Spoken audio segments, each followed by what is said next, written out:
Good evening. This is All India Radio and I am Gaurang Dhawanlal with the news at 9.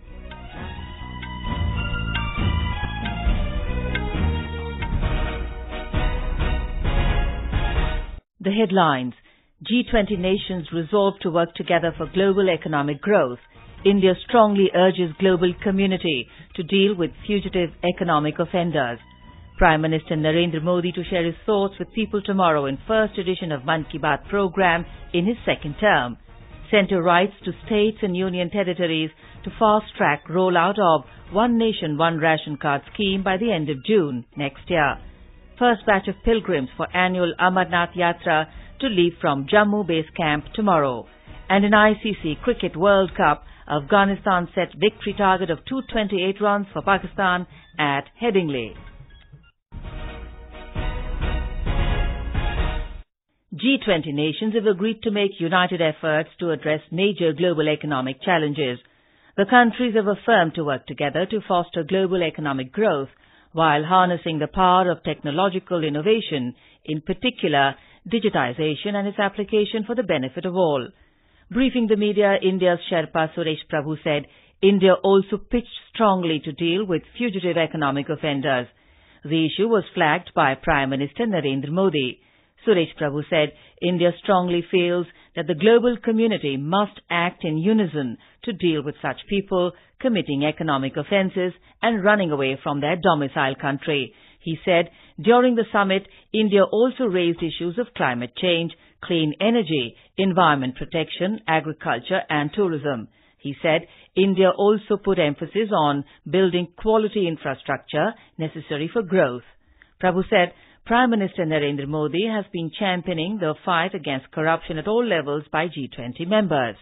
India, under leadership of Prime Minister Narendra Modi, has been championing that we need anti-corruption measures at global level. So fight against corruption should be done by all G20 countries by combating foreign bribery and to ensure that each G20 country has a law to enforce it so that people committing economic crimes in one geography will not be able to run away to other and try to escape the clutches of law. The summit also resolved to prevent the use of the Internet to fund and facilitate terrorism and extremism, asserting that while the Internet must be open, free and secure, it cannot serve as a safe haven for terrorists. Apart from a series of summit sessions, Mr. Modi took part in around 20 bilateral and multilateral meetings. This was Prime Minister Modi's 6th G20 summit. Mr. Modi also invited the G20 countries to join a global coalition on disaster resilience, saying disasters require quick and effective remedial measures as they invariably affect the poor the most. Mr. Modi held bilateral and multilateral meetings during the summit with many leaders, including US President Donald Trump, Russian President Vladimir Putin, and China's Xi Jinping. The Prime Minister met the Presidents of Indonesia and Brazil separately today and discussed ways to boost bilateral ties and enhance cooperation in trade and investment. During his meeting with Indonesian President Joko Widodo, the two countries set an ambitious $50 billion target for bilateral trade by 2025. Prime Minister Modi met with Turkish President Recep Tayyip Erdogan and held talks on a host of key issues, including trade and investment, defence and counter-terrorism. After concluding his three-day visit to Osaka, Mr. Modi reached New Delhi this evening. Prime Minister Narendra Modi will share his thoughts with people in the country and abroad in his Mann Ki Baat program of All India Radio at 11 a.m. tomorrow. It will be the first Mann Ki Baat program after Mr. Modi assumed office for the second term. It will be broadcast on the entire network of AIR and Doordarshan. The program will also be streamed live on the YouTube channels of the Prime Minister's Office, Information and Broadcasting Ministry, AIR and DD News. It will also be simultaneously broadcast on AIR's website www.allindiaradio.gov.in. AIR will broadcast the program in regional languages immediately after the Hindi broadcast. The regional language versions will be repeated at 8 p.m. In a Mann Ki Baat edition in 2018, the Prime Minister had praised a women's organization of Munnar in Bageshwar district of Uttarakhand for making special biscuits with mandua and chaulai. This boosted the morale of the women immensely. People from Garhwal and Kumaon mandals are learning this technique of biscuit making in Dehradun. Even a businessman, Narad Prasad from Nepal, has come to Dehradun to see how these women work. प्रधानमंत्री नरेंद्र मोदी ने मन की बात में मुनार का नाम लिया था। ये मैं करे ढूंढते ढूंढते यहाँ पहुँच गया बागेश्वर जिला में। यहाँ से मैं मुनार तक पहुँचा। वहाँ देखा महिला सशक्तिकरण, बेरोजगारी, जो रोजगार के दे रखे हैं वहाँ लोगों को, पानी उत्पादन जो जीडीपी में बढ़ा हुआ है, तो उसमें मैं भी देखा। हमारे उधर भी ये बहुत होता है पहाड़ी इलाकों में, तो इसके मैं भी अपने वहाँ करने के लिए ये सोच रहा हूँ। In Kathua district of Jammu and Kashmir, people are excited about the second edition of Prime Minister Narendra Modi's mass contact radio program Mann Ki Baat. People in the district have always shown a keen interest in the program, especially after the Prime Minister mentioned about the excellent work being performed under the Beti Padhao, Beti Bachao scheme in the district. A resident of the district and municipal councillor Prem Dogra said they're eagerly waiting for the next episode of Mann Ki Baat. मैं समझता हूँ कि ये प्रधानमंत्री जी ने जो कार्यक्रम शुरू किया है, हमें लगता है कि इससे समाज में बहुत बड़ा बदलाव आ रहा है। और हमारे कठुआ का तो 2 बार नाम आ चुका है। एक बार बेटी बचाओ बेटी पढ़ाओ में आया और दूसरी बार एक बार फिर आया है। तो ये हमारे लिए एक बहुत बड़े गर्व की बात है। एक जम्मू कश्मीर में और पूरे हिंदुस्तान में हमारे कठुआ का नाम आया।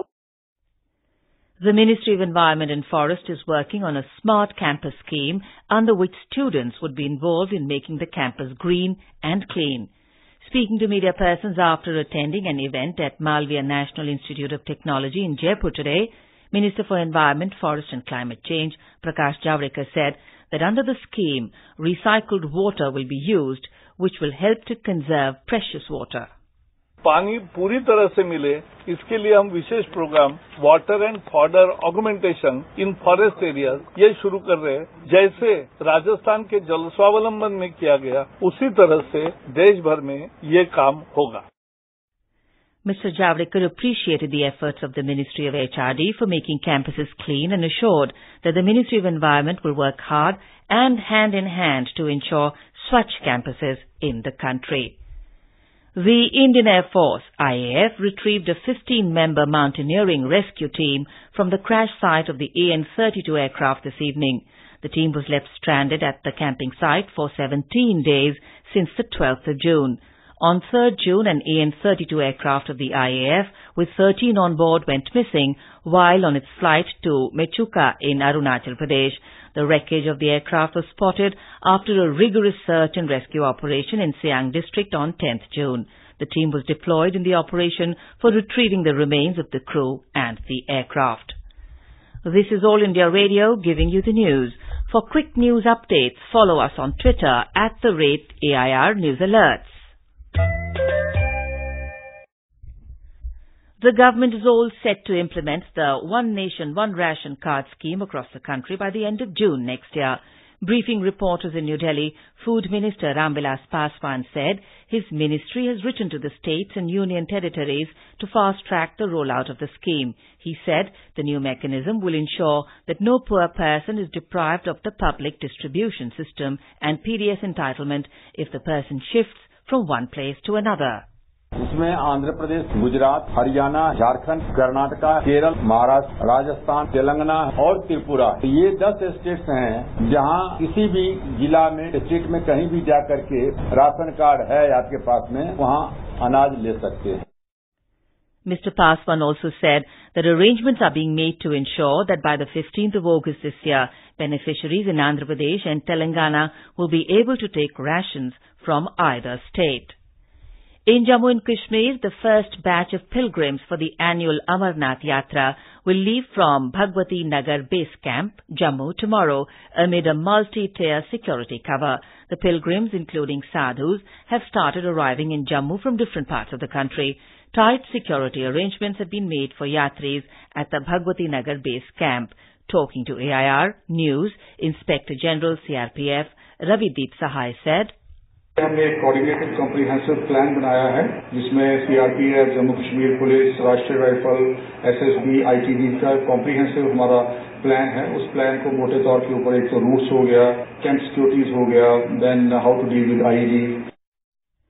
The pilgrims will start their onward journey to the 3,880-meter high Holy Cave Shrine on Monday from the Baltal Base Camp in Ganderbal district. another batch of pilgrims will head for Pahalgam base camp in Anantnag district from the Kashmir Valley to mark the start of the pilgrimage, which is scheduled to conclude on the 15th of August. The Congress has demanded the withdrawal of deduction of interest rates on savings. Talking to reporters in New Delhi, party spokesperson Pawan Khera said the Congress will also raise this demand in Parliament. The government had yesterday reduced interest rate on small savings schemes, including NSC and PPF, by 0.1% for the July to September quarter. In Afghanistan, at least 25 pro-government militia were killed in a Taliban attack in northern Baghlan province today. The attack took place in Nahrain district at a time when a new round of talks with the United States was due to start with the militants in Qatar today to end the 18-year-long U.S. presence in Afghanistan. An Afghan Defense Ministry spokesperson said the attack took place before dawn when the militia members attempted to rescue a group of soldiers surrounded by Taliban militants. The Taliban, in a statement, claimed responsibility for the attack. On Tuesday, the U.S. Secretary of State Mike Pompeo paid an unannounced visit to Kabul and hoped for a peace deal with the Taliban before 1st September. U.S. President Donald Trump has said American companies could sell equipment to Chinese telecom giant Huawei, indicating a potentially softer position on a key sticking point in the U.S.-China trade war. President Trump made this comment hours after sealing a tariff truce with Chinese President Xi Jinping. Talking to reporters in Osaka, Trump said they had discussed about equipment and there was no great national security problem that figured in the talks. It was not immediately clear whether Trump's comment marked a material change in the stance towards Huawei, which has essentially been barred on national security grounds from accessing crucial American technology or operating in the U.S. market. The U.S. fears that systems built by Huawei, the telecom giant, could be used by the Chinese government for espionage via built-in secret security backdoors. Huawei vigorously denies that and says the U.S. has never provided proof to substantiate it. Asked by reporters in Osaka what was discussed regarding Huawei, a Chinese foreign ministry official said he did not know, but that China would welcome the lifting of the U.S. ban. U.S. President today landed in South Korea after inviting Kim Jong-un, the leader of nuclear-armed North Korea, to an impromptu meeting in the demilitarized zone that divides the peninsula. The Sri Lankan government has said that it has taken steps to restructure and streamline the entire system in order to strengthen the intelligence apparatus and national security after the Easter Sunday attacks. In a statement, the Ministry of Defense explained the multiple security measures that have been taken to ensure public safety.